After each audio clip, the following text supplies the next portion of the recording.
Kalau sebelum solar ni, mana selama ni lah sekolah ni, kita gunakan genset.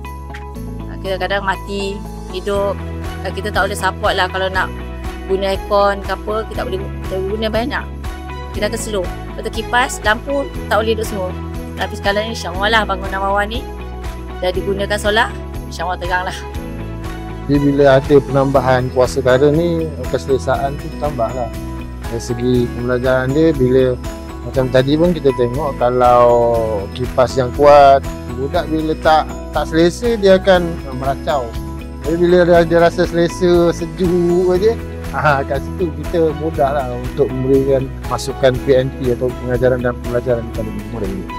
Dengan kerjasama UTM bersama Yayasan Jacob, kami telah berjaya pasang panel solar sebanyak 6 keping panel solar, dan juga sistem di belakang saya ini iaitu inverter dan juga bateri sebanyak 20 kilowatt, dan juga automatic change over ini untuk dibekalkan kepada sekolah tunjuk laut.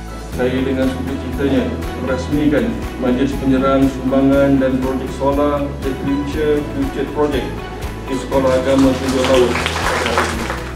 Kami telah melaksanakan satu kursus kepada komuniti, terutamanya kepada guru-guru, ibu bapa yang terlibat untuk menjaga sistem solar ini, supaya dapat mengetahui secara basic bekerjanya solar ni bagaimana, dan juga kami juga mengadakan kursus untuk penyelenggaraan solar PV, terutamanya panel solar yang berada di atas ni perlu setiap 3 bulan sekali kita kena periksa, dan ada lumut ke ada najis-najis burung, kita kena basuh lah menggunakan kain lembut dan juga air saja.